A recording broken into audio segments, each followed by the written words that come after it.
Hello, welcome to Untold by Docu Plus. I'm your host, Danny Kim. Korea is becoming a very hot place for international co-productions and collaborations, and we have a very special guest hailing all the way from Singapore, Isabella of Hazelnut Media. We're going to talk about how impact production works, especially in an international co-production setting. Welcome to the show, Isabella. Thank you, Danny. A pleasure to be here. Hi, I'm Isabella Sreyashii Sen. I have founded Hazelnut Media. I grew up in Calcutta, moved to Singapore 24 years back, a social work professional, but from the film family. Decided to bring South Asian content into Southeast Asia. First finding a film festival, then distribution, and now producing content for impact. With my co-CEO, Olivia Doc, we run Hazelnut Media in Singapore. That's awesome. So can you tell me more about Hazelnut? Like, how did you found the company and what's your goal? I'm a social work professional first. I've worked across borders in disaster management with women in violence and children in crisis and families in crisis. And I've seen how each and every individual that we meet has a story to tell. What if these stories could become stories of example that can change lives? And that's what Hazelnut is formed on. It's also a symbol of entrepreneurship, and that's why we call the company Hazelnut. We have been very lucky when we founded Hazelnut Media to have close to 200 projects come to us. Out of that, we chose only 6 to work with, because impact production requires a lot more effort, because it's just not about the production or pre-production or production part of it. It's beyond that. A lot of partnerships, a lot of planning, work towards strategy, work towards activism, work towards action of the subject that you're talking about. It's not art house. This content will also make money, because we are in the business of business. While we're looking at the commercial side of it, at the same time, how does it inculcate dialogue, inculcate activism, inculcate change? So that's what Hazelnut is all about. So it's a lot of work, but it's lovely work. Yeah, I mean, it's also very important work too. Yes. So can you explain more about what an actual impact means? Like, how do you even measure it? Well, before I go into measuring, I'll just explain what it is. It's kind of rising with the way we are in the world. Impact production makes a film go way beyond just producing it or making it. It's where the audience are not merely spectators, they become parts of the change that the film is talking about. It could be anything that you feel that needs to be spoken about, or a dialogue. So that includes designing that project from the scripting stage. So there, you're already creating that impact. You're creating an idea in their minds to want to be involved in that project. So the shelf life of that film or that content is way beyond just the screen.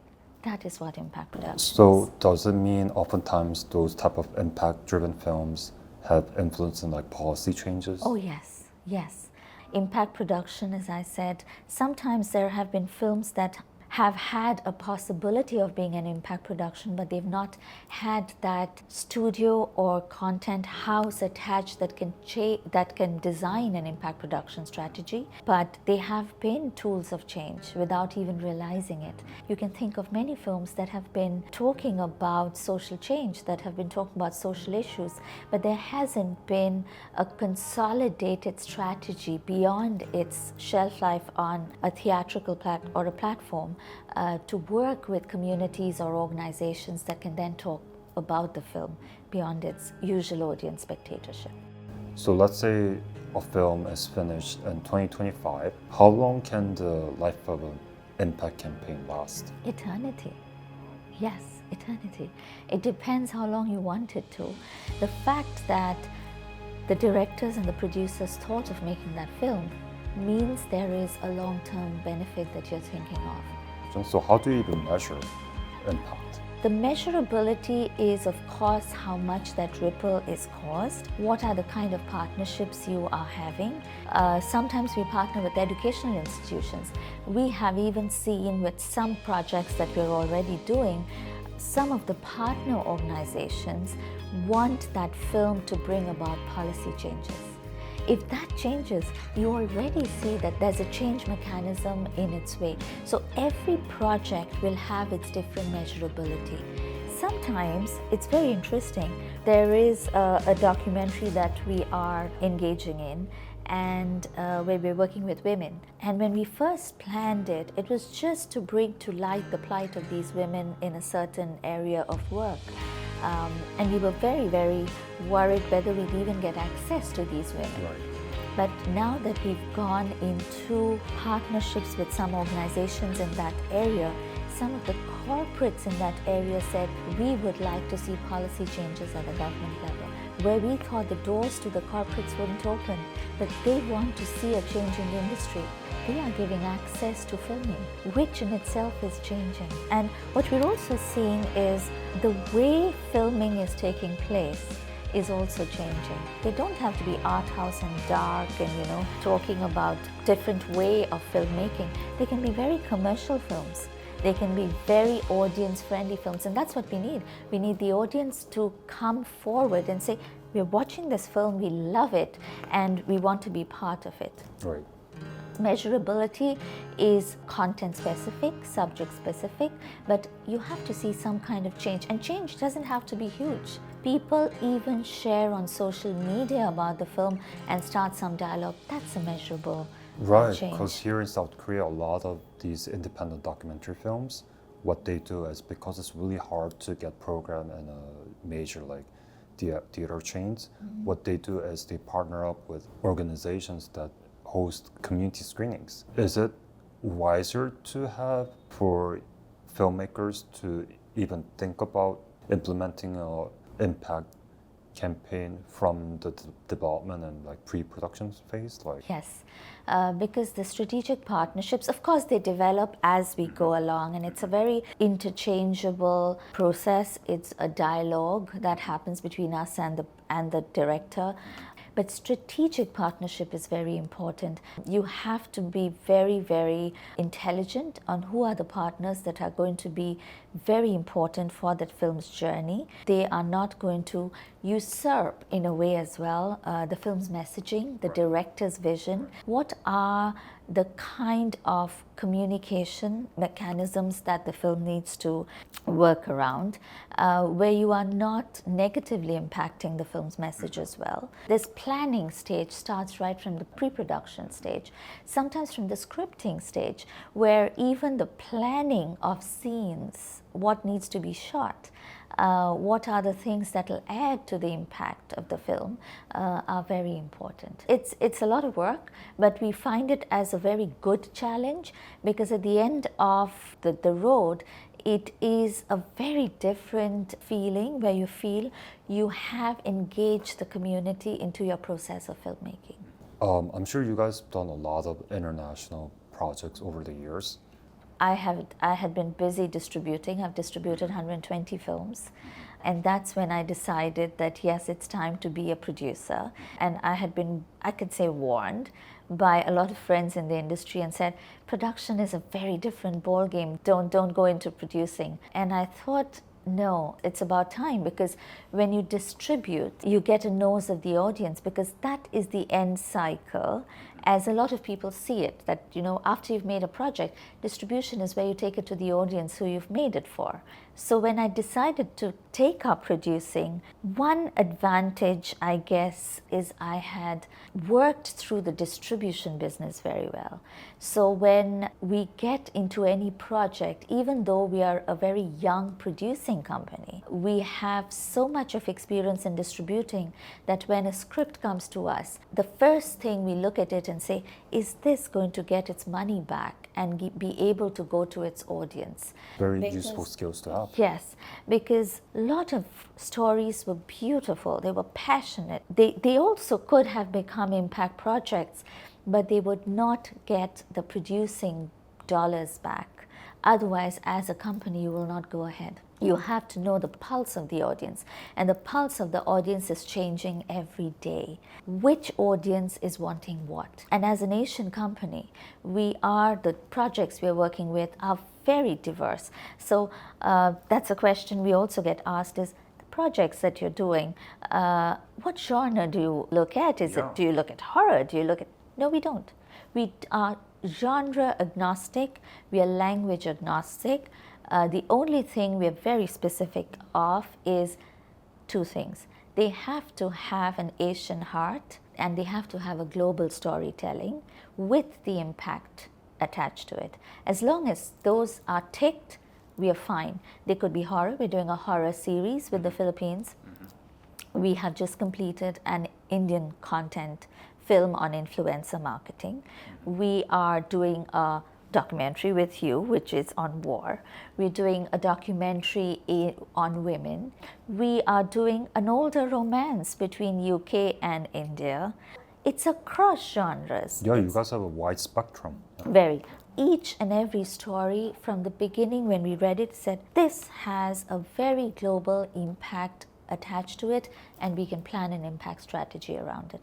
I think that's a very smart strategy too. I feel like the entire narrative is shifting to Asia, especially here in Korea. Everything that's so popular in Korea, but documentaries over the year, like in the past, hasn't been as much successful outside of Korea.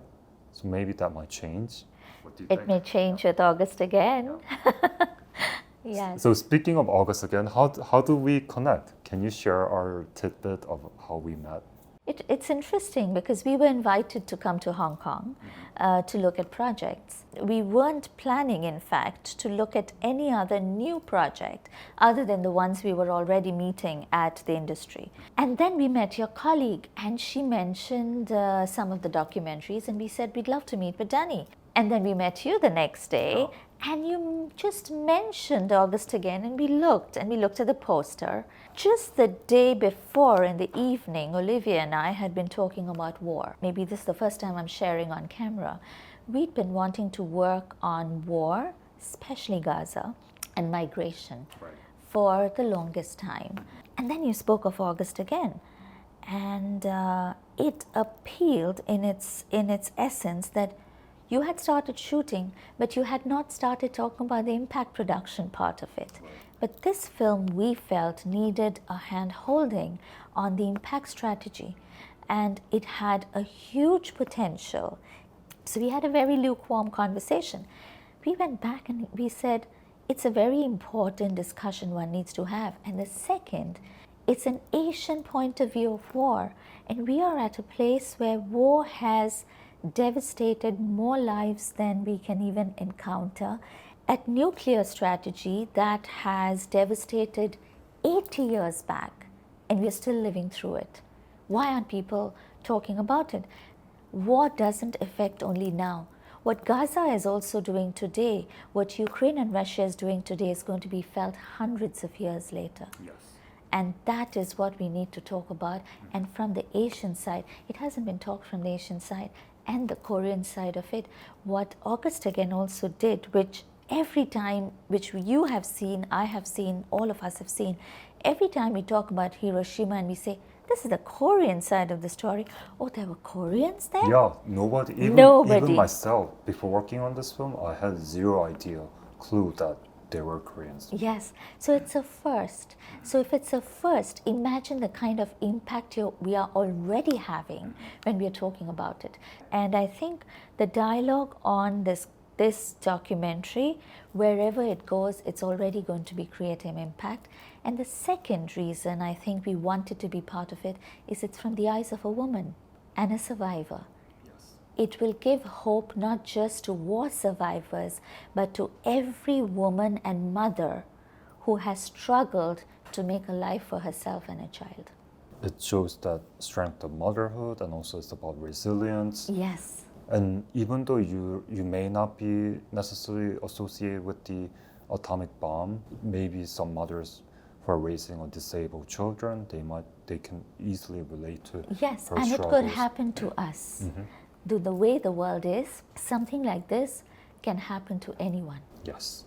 So yeah, it's great to have an amazing partner like you and the Hazelnut team, because I founded Docu Plus almost 5 years ago with the idea of exploring more international co-production opportunities here from Korea, and tell stories that can resonate to the global audience.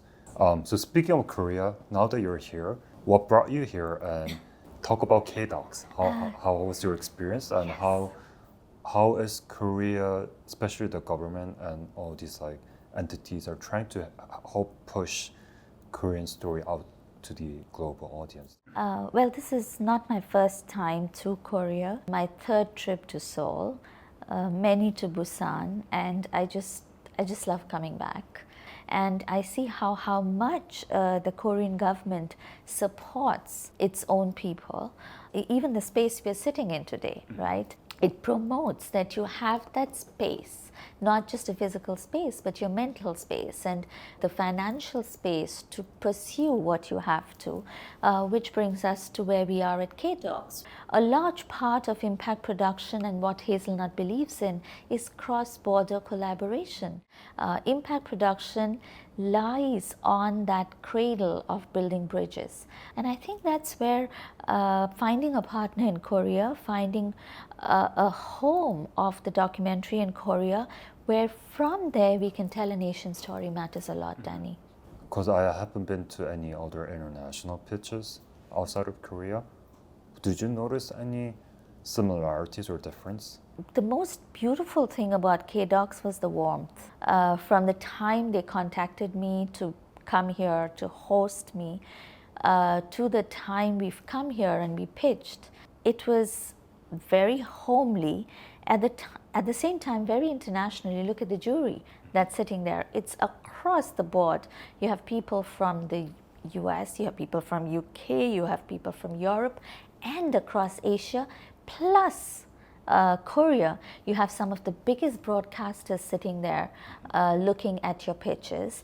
And if you look at, and we're not just talking about ours, you look at the kind of pitches that are happening across TV, across documentary, you see the subjects are so different. We are at a time when documentaries are becoming series. It's becoming docu-series, right? The space of documentaries has changed in ways unimaginable. But to have a platform like K-Docs, for me, was extremely eye-opening, even if I've been to various other platforms.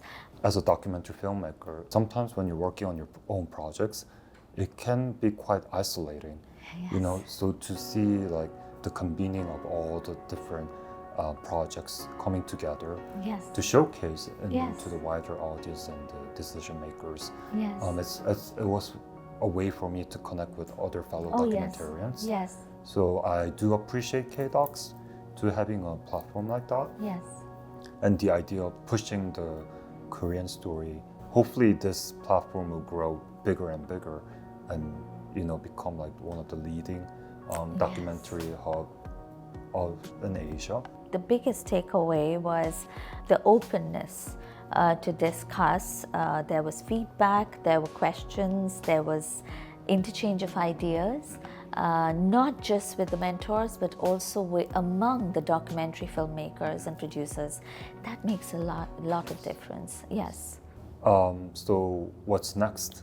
I'm sure, I think for us, there's still a lot of things to do for August Again. It's a very important project for Hazelnut. No matter how many we're doing simultaneously, each project to us stands in its place as in importance and priority.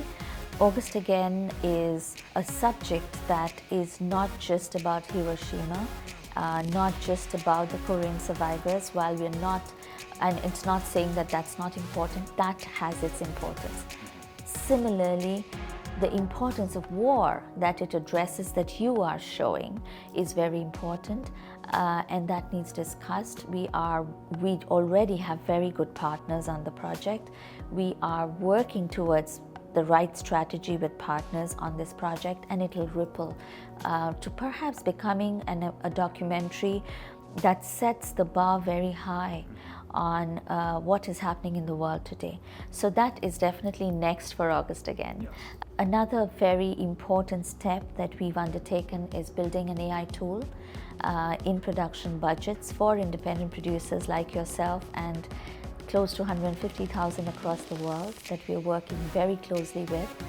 Hopefully that will be a game changer for the independent industry globally.